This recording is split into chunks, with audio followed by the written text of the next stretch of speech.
이 말씀을 듣는 하나님 나라의 거룩한 백성들 가운데 만왕의 왕이신 하나님께서 부어주시는 은혜와 평강이 충만케 임하시기를 축복합니다. 아멘. 말씀 보겠습니다. 마가복음 14장 32절입니다. 그들이 예수님과 제자들이죠. 겟세마네라 하는 곳에 이르러 이렇게 되어 있습니다. 지금 그들이 가는 곳은 어디였죠? 감람산으로 간다 이렇게 되어 있습니다. 감람이라고 하는 것은 이제 올리브를 의미하는 것이죠. 그곳에 감람산은 감람나무가 있고 감람나무 열매가 많이 열리는 곳, 올리브 나무가 있고 올리브 열매가 있어서 올리브 기름을 짤 수 있는 그곳이죠. 이스라엘에는 포도도 유명하지만 감람나무가 있어서 이 올리브유가 또 나기도 하는 그런 부분을 보게 됩니다. 이 겟세마네는 이 감람산의 특징을 보여줍니다. 겟세마네는 이제 헬라어인데요. 기름을 짜는 틀이다라고 하는 뜻을 가지고 있습니다.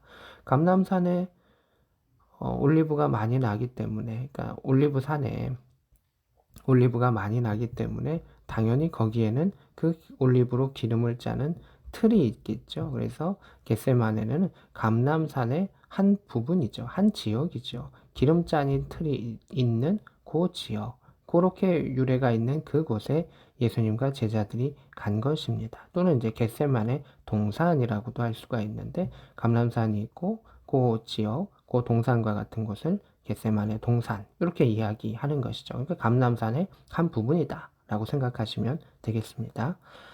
다시 본문으로 돌아갑니다. 예수께서 제자들에게 이르시되 내가 기도할 동안에 너희는 여기 앉아 있으라 이렇게 되어 있습니다. 예수님이 제자들에게 요구하신 것이 있습니다. 나 기도할게. 너 여기 지키고 있어. 앉아 있어 라고 이야기하십니다. 근데 뒤에 보면 예수님께서 제자들에게 요구하신 것은 무엇이냐면 시험에 들지 않게 깨어있어 기도하라 라고 하는 것입니다. 그러니까 우리가 예수님과 함께 있는 것, 기도이고 기도는 예수님과 함께 있는 그것이 일맥상통하는 것을 보게 됩니다. 그러니까 앉아있으라 라고 하셨던 것이 나와 함께 있어 다오 라고 하는 것이기도 하고 나와 같이 기도하자 라고 하는 것이기도 하다라는 것입니다. 그러니까 주님은 우리의 연약한 기도 가운데서도 그 기도가 함께하기를 기뻐하시고 그 작은 기도가 주님의 마음속에 위로의 역사와 또 힘이 되시는 것을 보게 됩니다. 어린아이가 아빠를 도와주죠. 그 아이의 힘이 아빠에게 도움이 되는 게 아니죠. 그 모습이, 그 함께함이, 그 작은 몸짓이 아빠에게 힘이 되는 것처럼 예수님에게 제자들의 기도가 막 능력 있어서 힘이 된 것이 아니라 그 함께하는 그 여린 마음이 또 예수님에게 또 힘이 될 수 있었다라고 하는 것을 보게 됩니다. 33절입니다. 베드로와 야고보와 요한을 데리고 가실새 심히 놀라시며 슬퍼하사 이렇게 되어 있습니다. 예수님께서 제자들과 함께 가셨고 또 겟세마네 거기서 가셨는데 조금 더 멀리 가실 때 거기서 이제 일반 제자들은 두시고 이 세 명의 제자들을 조금 데리시고 거기서 조금 더 멀리 조금 더 깊숙하게 들어가신 것이죠. 심히 놀라시고 슬퍼하사 이 예수님의 그 마음의 감정이 고스란히 드러나죠. 내 마음이 심히 고민된다. 죽게 되었다. 고민으로 죽게 되었다는 게 아니고 진짜 고민이 되시는 것이고 죽음이 다가오신 겁니다. 너희는 여기 머물러 깨어 있으라 라고 이야기하십니다. 나와 함께 앉아 있어라. 깨어 있어라. 기도해라. 이게 제자들에게 요구하시는 것이었죠. 35절입니다. 조금 나아가사 이제 세 명의 제자들에서도 더 조금 더 나아가신 것이죠. 그러니까 최전선에는 예수님께서 기도하시고요. 그 다음에 세 명의 제자들, 그 다음에 이제 다른 9명의 제자들, 뭐 이런 식으로 우리가 볼 수가 있겠죠. 땅에 엎드려 될 수 있는 대로 이 때가 자기에게 지나가기를 구하여 이르시되 이렇게 되어 있습니다. 이 때, 이 십자가의 때가 지나가기를 패스오버 넘어갈 수 있기를 원하셨던 것을 보게 됩니다. 주님도 그 십자가의 모욕, 고난, 죽음, 버림, 단절, 하나님과의 관계가 일시적으로 끊어지는 그 모든 것들을 힘들어 하시는 것은 당연한 것이죠. 36절입니다.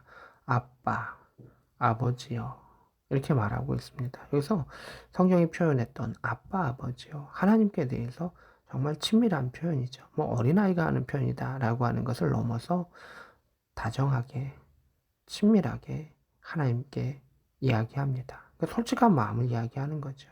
아버지께는 모든 것이 가능합니다. 이거 하나님의 능력이시 전능하시니까요. 이 잔을 내게서 옮기시옵소서. 하나님께서는 그 그리스도의 십자가의 사건 가운데 옮기실 수도 있다라는 겁니다. 그러나 그 다음이 더 중요하죠. 나의 원대로 마옵시고 아버지의 원대로 하옵소서. 나의 원하는 것이 아닌 하나님의 계획과 뜻 가운데 이루어 주옵소서. 이것이 예수님의 위대한 모습이고 또 우리에게 오늘 이 말씀이 주시는 그 내용입니다. 우리의 원함이 있습니다. 하나님의 전능하심으로 하나님 그것을 이루실 수 있습니다.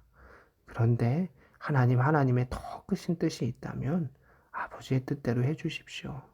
그것이 결국 우리 모두가 사는 길임을 예수님은 고백했었고 또 믿음의 사람이 고백해야 되는 그 길이기도 합니다.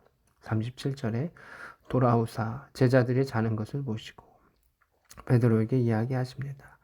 시몬아, 자냐? 너가 1시간도 깨어있을 수 없더냐? 주님의 안타까운 모습을 볼 수가 있습니다. 예수님을 향해서 기도해 주지 않아서 그랬을까요? 그건 아주 한 부분일 것입니다. 주님은 그 베드로를 걱정하시는 것을 보게 되죠. 38절에 시험에 들지 않게 깨어있어 기도하라 이렇게 되어 있습니다. 베드로가 이제 예수님의 그 십자가의 사건 가운데 사단이 강력하게 베드로를 치고 몰아치죠. 그러하기 때문에 너가 기도해야 한다. 기도는 영적인 싸움이고요. 또 무장이기도 하고 닥쳐올 그 일들에 대해서 우리를 방어하는 힘이 되는 것이고요. 지구력이 되는 것이고 여러 가지 보호의 그 능력이 되는 것인데 시험에 들지 않게 있어 깨어 기도하라 라고 말씀하신 것을 보게 됩니다. 우리는 나쁜 습관인데요. 자꾸 뭐 어떤 일들이 있으면 시험 들겠어요. 시험 들 것 같아요. 이렇게 이야기합니다. 그거 정말 나쁜 습관입니다. 우리는 깨어 기도해야 되는 것입니다. 이렇게 내가 기분이 나쁘다고, 내가 불편하다고, 공격이 온다고, 뭐 시험이 들겠다라는 부정적인 말을 하는 것이 아니라 그것을 쫓을 수 있도록, 그것이 다가와도 언제든지 묻힐 수 있도록 무엇해야 될까요? 기도해야 됩니다. 그 기도의 핵심은 무엇입니까? 주님과 함께 앉아 있는 것입니다. 말씀을 보는 것입니다. 깨어 있어야 되는 겁니다. 영이 깨어 있어서 그 주님과 함께 동행할 수 있고 그 말씀, 아버지의 뜻이 무엇인지를 알 수 있을 때 우리는 시험에 들지 않는 겁니다. 그런데 아버지의 뜻을 모르는 가운데 십자가의 사건을 탁 당하면 베드로도 나가 떨어지고요. 가룟 유다는 이미 나중에 자살하게 되는 것이고요. 큰일이 일어난다라고 하는 것을 보게 됩니다. 마음에는 원이로되 육신이 약하도다라고 이렇게 이야기하셨습니다. 이것은 하나님께서 우리에게 또는 윗사람이 아랫사람에게 긍휼히 여기는 말이지 내가 내 자신을 통해서 이렇게 이야기하는 그 말은 아닙니다. 베드로가 스스로 내가 마음에는 원인데 너무 피곤해서 주님 기도할 수가 없어요. 이거 아니라는 겁니다.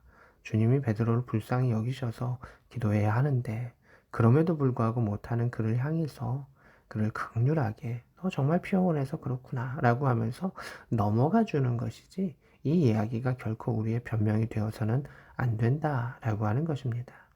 39절입니다. 다시 또 나아가셨습니다. 그리고 동일한 말씀으로 기도하십니다. 반복해서 집중해서 기도하시는 그 모습을 보게 됩니다. 40절에 다시 오사 보신즉 이들이 자니 또 자고 있습니다. 이는 그들의 눈이 심히 피곤함이로라. 성경도 기록하죠. 그들이 정말 피곤한 상황은 맞다. 그러나 그들이 예수께 무슨 대답을 할지 못하더라. 너무 당황하는 그 제자들, 너무 미안해하는 그 제자들의 모습도 표현합니다. 41절에 세 번째 오사. 주님께서 기도하시고 오시고 기도하고 오시고 기도하고 다시 오셨죠. 세 번째 오셨을 때도 그때도 아마 제자들은 또 졸고 있었을 겁니다. 이제는 자라, 쉬라, 그만 되었다. 때가 왔다. 보라, 인자가 죄인의 손에 팔리느니라. 이렇게 되어 있습니다. 이 말이 야 이제 해방이야 그 뜻이 아니죠. 정말 무서운 말씀인 것이죠. 기도는 때가 있는 겁니다. 여러분, 순종도 때가 있는 것이고요. 기도도 때가 있는 것입니다. 주님이 부르셨을 때, 주님이 우리 함께 하실 때 아버지 뜻을 깨닫는 가운데 그 말씀 가운데 기도하고 순종하는 것이 필요한 것이죠. 그냥 이제 더 기도할 필요가 없을 때가 있고요. 이미 그 기도의 때가 넘어갈 때가 있고요. 쉬어야 할 때가 있는 것입니다. 그것을 분별하는 것은 내가 스스로 마음에는 원이로되 육신이 안 됩니다. 라고 하는 것이 아니라 아버지의 원, 아버지의 계획이 어디 있느냐를 우리가 보아야 합니다. 내가 좀 힘들어도 지금 기도해야 될 때가 있으면 기도해야 되는 것이고요. 또 주님께서 쉬어라 라고 말씀하시는 그때가 있으면 그때는 쉬는 것입니다. 그때는 종이 정하는 게 아니고요. 주인이 정하시는 것입니다. 우리가 주님을 주인으로 여긴다면 그 때를 주님께 맡길 수 있고 그 하나님의 음성을 분별할 수 있는 영적인 지혜가 필요합니다. 42절입니다. 일어나 함께 가자. 보라 나를 파는 자가 가까이 왔느니라. 그것을 기도로서 준비하시고 또 당당하게 맞서시며 받아들이시는 예수 그리스도의 모습을 보게 됩니다. 기도하는 자가 결국 시험과 공격과 일들 가운데 당당히 설 수 있고 아버지 앞에 친밀하게 설 수 있으며 또 아버지의 마음 가운데 함께 할 수 있는 것을 보게 됩니다. 우리가 기도하는 믿음의 백성이 되기를 원합니다. 영적으로 분별할 수 있는 영적인 통찰력이 있는 믿음의 백성이 될 수 있기를 원합니다. 아빠, 아버지라고 하는 주님의 고백처럼 하나님과 친밀한 그 대화와 고백 속에 주의 마음과 함께 할 수 있는 복된 저와 여러분 될 수 있기를 우리 구주 예수 그리스도의 이름으로 축복합니다. 아멘.